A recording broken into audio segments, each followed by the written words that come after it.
Managing Partner at Pacific Paradigm Advisors on the show.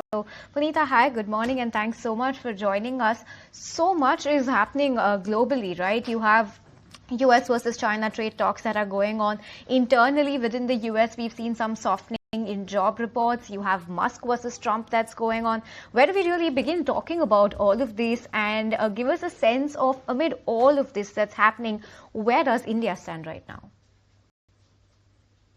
Well, first of all, I think India stands in a good place because we have the least amount of risk compared to some of the other countries amongst the large economies, especially on being on President Trump's radar for tariffs and some other issues, immigration, etc.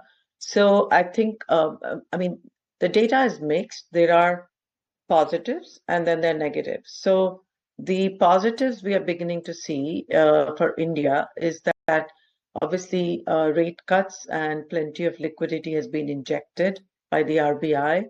The monsoons are good, which will help the rural economy.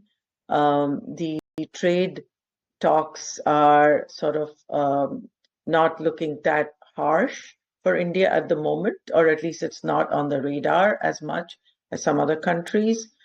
And the geopolitical situation seems to have, calmed down. So I think that's on the positive front. On the negative side, economic data are still mixed. The economy still needs to show sign of further strengthening.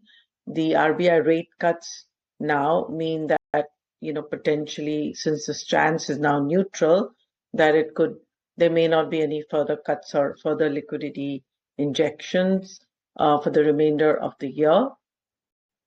And then, another negative is that geopolitics could become an issue again, and the trade discussions could again come into the forefront for India as well.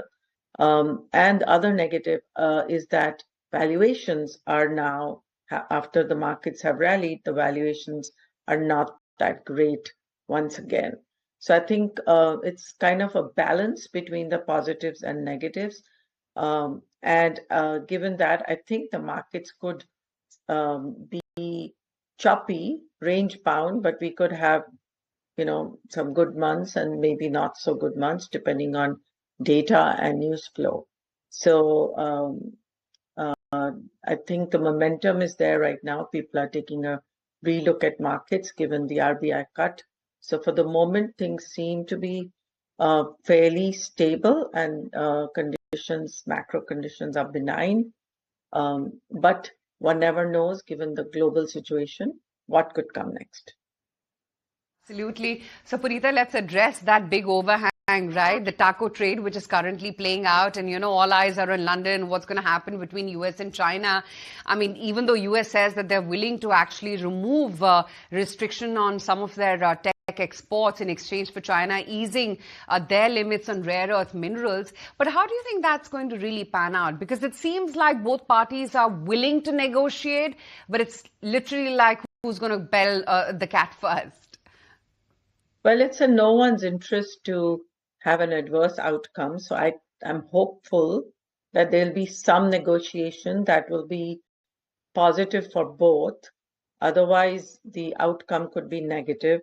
And the markets are not pricing in a big negative outcome. The markets are pricing in a neutral to positive outcome, which is why the markets have been strong across the board, whether it's US, whether it's Chinese markets, Asian markets, emerging markets. So I think that's the risk as well, that the markets are not pricing in a bad scenario. Hi, Punita. Morning. This is Shrishti also joining in. But just wanted to have your take on the Indian market's valuation per se, because I remember almost a month back when we interacted with you, you were of the view that the Indian market valuations are still not very cheap. But given all the fundamental triggers you just highlighted, now do they look reasonable, and what's your overall take? No, I do. I mean, I think they're still on the high side because the markets have rallied. But of course, India is underperformed some of the other emerging markets, particularly in Latin America and some of the other Asian countries, and also India's underperformed Europe. So relative valuations compared to some of these other markets has improved.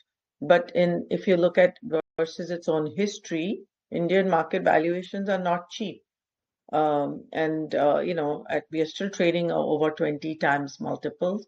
And while growth would start picking up, particularly on the rural side with the rate cuts and a better monsoon, so there could be some better numbers coming on the denominator, but I still don't think that the valuations are,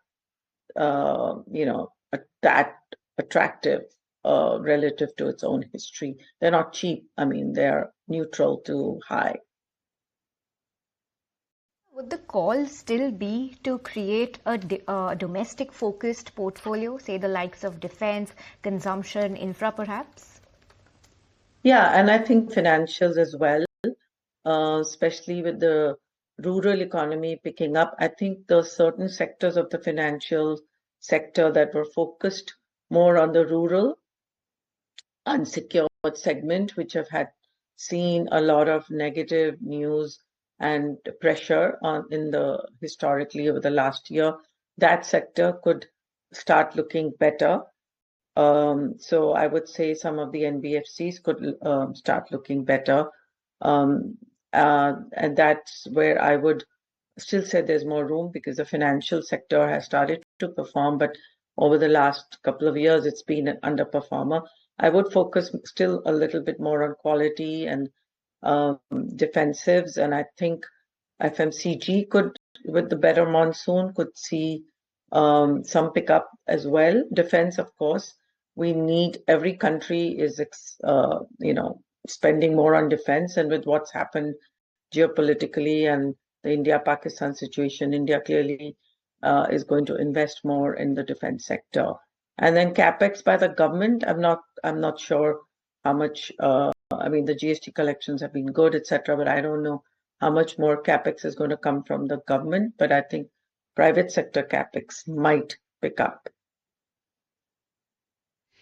Punita, IT has been one ignored space, and of course, rightfully so, there have been concerns about how much US spending or client spending is going to be, and whether IT is going to continue to get business as robust as it was earlier. What's your take now? Because it's been a well-ignored sector for many months now, whereas the market is charged up ahead. Do you think there is a chance that IT could play catch up? And now with, some negotiations with countries on the table, do you think IT stands a chance and it's not going to be as bad perhaps? I think it's still in a pause situation from the capex from the companies in the US. That discretionary spend on IT is still on pause because their own economic situation with tariffs and immigration and visas, all of that is still unclear.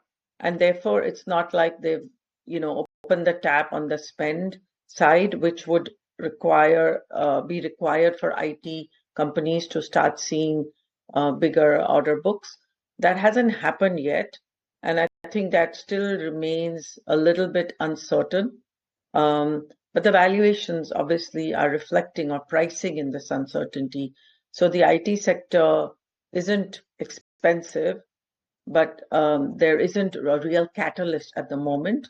But, I'm sure at some point things will stabilize on the trade front, on the immigration front, on President Trump's economic and tax bills, etc., and maybe that's the time there'll be a catalyst for more spending to come forth for benefit of this sector.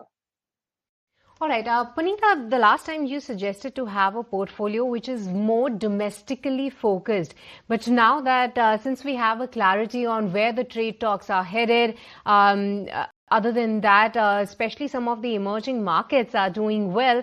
Do you believe now it's the time to once again look out for some of the export-related sectors? Any take, other than IT, any take on pharma, chemicals, any sector which is more overseas exposed? Do you believe it's time to look into some of those sectors? No, not exactly, because I still think that the domestic sector and the Make in India sector has much more potential than Make in India for export, because while India is a beneficiary compared to, the loss from China and some of the other emerging markets, Asian countries, I still think that we don't know how the trade talks with China and other countries would go and what impact that might have on the export sector. And I don't think the India-US trade dialogue is fully baked in. There could be still more negotiation. So I would still focus on what we can control, which is the domestic sector, what is dependent on the domestic sector. Okay, Punita, appreciate that view and great to have you on the show as always. Thanks so much for joining us this morning. Thank you.